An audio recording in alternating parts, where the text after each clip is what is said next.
yang dimaksud dengan pengelolaan dana masjid yang benar bukan pada jumlah nominalnya yang besar, tapi bagaimana pendistribusiannya, peruntukannya yang maksimal, sehingga kemudian jamaah masjid merasa nyaman, jamaah masjid merasa senang, dan akhirnya mereka ketagihan, rindu untuk datang ke masjid karena mendapati masjid mereka itu enak dipakai sholat dan enak dipakai untuk taklim.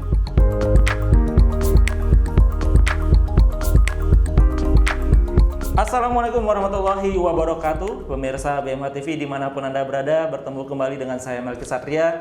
Tentunya di channel BMH TV, saluran yang cerdas menggerakkan, dan kita di segmen Q&A akan bertanya langsung dengan Ustadz Nasbi di sini.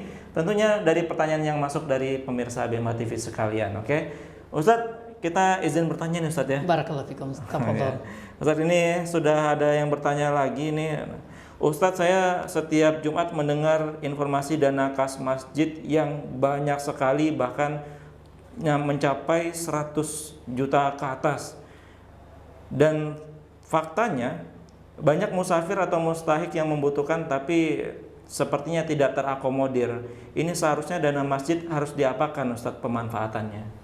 Baik, bismillah, salatu wassalamu ala rasulullah. Obat yang pertama, kita tentu bersyukur dan mengapresiasi umat Islam yang semangat berinfaknya sangat tinggi, terutama melalui masjid ataupun melalui lembaga-lembaga amil zakat seperti Baitul Mal Hidayatullah. Ya, mudah-mudahan infak, sodakoh ataupun zakat yang dikeluarkan itu diterima oleh Allah dan menjadi sodakoh jariah. Nah, yang kedua, memang ini fenomena satu sisi menggembirakan, meskipun satu sisi lainnya itu mengkhawatirkan, yaitu saldo-saldo masjid yang menumpuk, yang gemuk. Mencapai ratusan juta rupiah.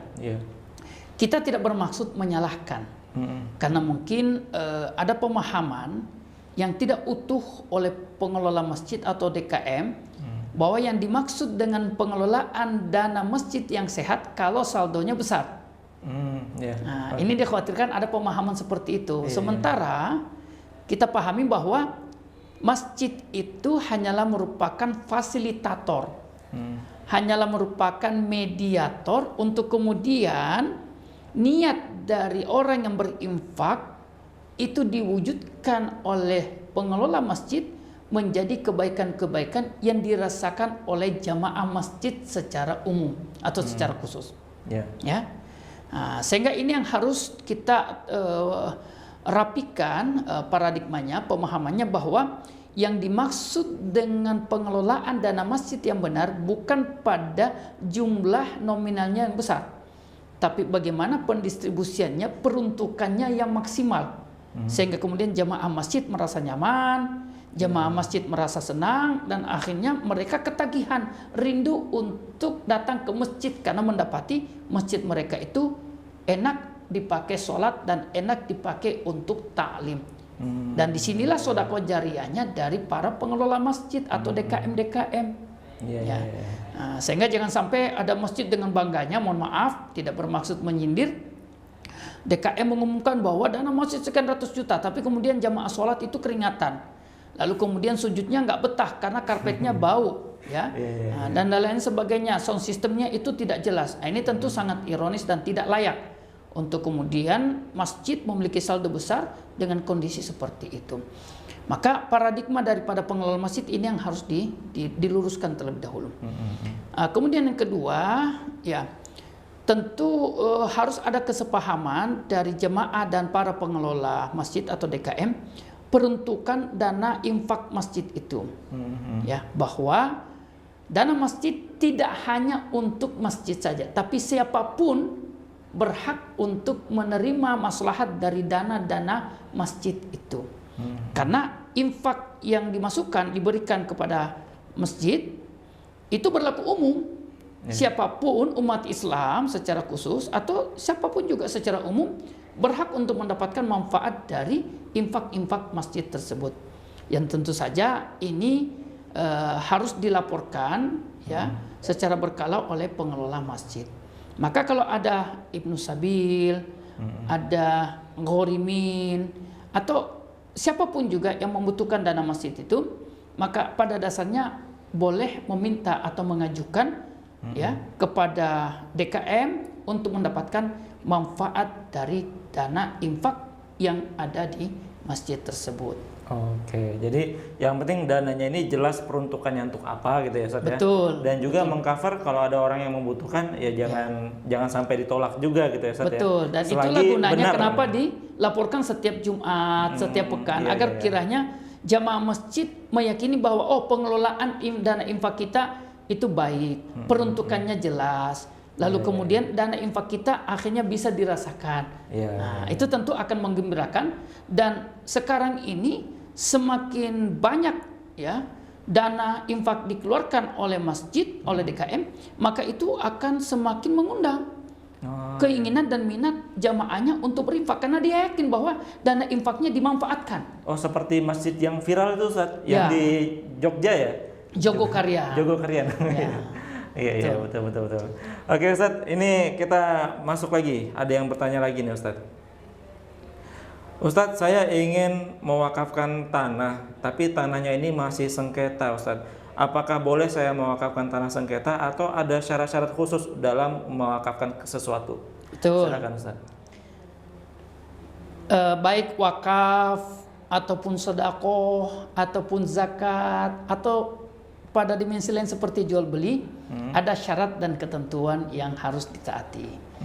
Terkhusus tentang wakaf tanah, maka ada beberapa syarat yang harus dipenuhi.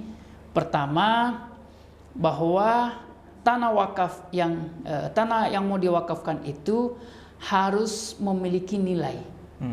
Ya, harus memiliki nilai. Atau wakaf secara umum itu harus memiliki nilai. Ya. Nah, kemudian yang kedua, wakaf atau harta yang ingin diwakafkan itu dimiliki secara penuh, milkun tam, oleh pewakifnya. Ya, jadi jangan sampai kita itu ngambil punya tetangga, ngambil punya orang, lalu kemudian kita wakafkan. Ya, nah, maka syarat keduanya itu adalah milkun tam, milik sepenuhnya oleh yang akan berwakaf. Kemudian yang ketiga ada kadarnya. Nggak boleh seseorang itu mengatakan saya mau wakaf tanah. Berapa luas Pak? Sejauh mata memandang. Nah, itu tidak boleh, ya. Nah, tidak boleh. Jadi harus ada kadarnya, ada ukurannya, berapa luas, berapa banyak dan lain sebagainya. Kemudian yang terakhir, syarat wakaf itu bisa dibalik namakan, bisa dipindahkan kepemilikannya. Nah, syarat-syarat ini mutlak agar kiranya wakaf itu bisa dilakukan secara sempurna. Karena jangan sampai begitu kita selesai berwakaf terjadi gugatan. Terjadi gugatan yang akhirnya mencederai daripada wakaf yang kita tunaikan. Oke, baik, luar biasa ya. Jadi yang mau berwakaf jangan asal wakaf ya. Ini ada punya orang ingin berbaik hati ya, saya akan wakafkan punya dia gitu. Nggak boleh Ustaz ya, harus punya sendiri ya. Betul. Oke, baik pemirsa BMA TV, sebelum kita menutup segmen kali ini, Ustadz, kita kan sudah melakukan beberapa episode nih Ustadz ya. Mungkin ada yang mau disampaikan ya, sekedar kayak closing statement lah Ustadz ya, mengenai entah itu zakat atau infak atau ajakan berbuat kebaikan Ustadz. Boleh Ustadz. Bismillah, assalatu wassalamu ala rasulillah wa ba'd. Pemirsa BMH TV yang saya hormati, menerima syariat zakat, infak, sedekah dan wakaf harus dengan kelapangan hati, kebesaran jiwa, dengan penuh kegembiraan dan keyakinan bahwa semua itu ditetapkan oleh Allah dan Rasulullah untuk maslahat diri kita, maslahat dunia dan maslahat akhirat. Saya teringat salah satu ungkapan dari seorang tabi'in, ya, putra dari seorang sahabat yang bernama sahabat Az-Zubair bin Awam. Beliau mengatakan bahwa kalau engkau ingin berinfak, maka berinfaklah dengan infak yang terbaik. Yang kau malu infak ini kau berikan kepada pemuka kaummu. Maka infak, sedekah, zakat dan wakaf itu harus dengan prinsip yang terbaik. Kenapa? Karena Allah itu zat yang maha baik dan akan membalas dengan cara yang terbaik kalau kita pun juga berprinsip seperti itu kepada Allah Subhanahu wa taala. Barangkali demikian apa yang dapat saya sampaikan. Wallahu taala alam. Baik, Masya Allah. Terima kasih banyak Ustadz sudah meluangkan waktu di tengah kesibukan, karena dengan beliau ini kita harus mencocokkan waktu yang luar biasa ini. Oke, kita next akan bertemu kembali dengan Ustadz Nasfi, tentunya dengan beberapa pertanyaan yang kita akan rangkum dari yang masuk, baik itu dari sosial media, dari yang berkomentar di kolom YouTube kita, dan juga dari layanan Baitul Mal Hidayatullah. Kita bertemu kembali di next episode. Saya Melki Satria dan juga Ustadz Nasfi pamit undur diri. Wabillahi taufik wal hidayah. Wassalamualaikum warahmatullahi wabarakatuh. Waalaikumsalam.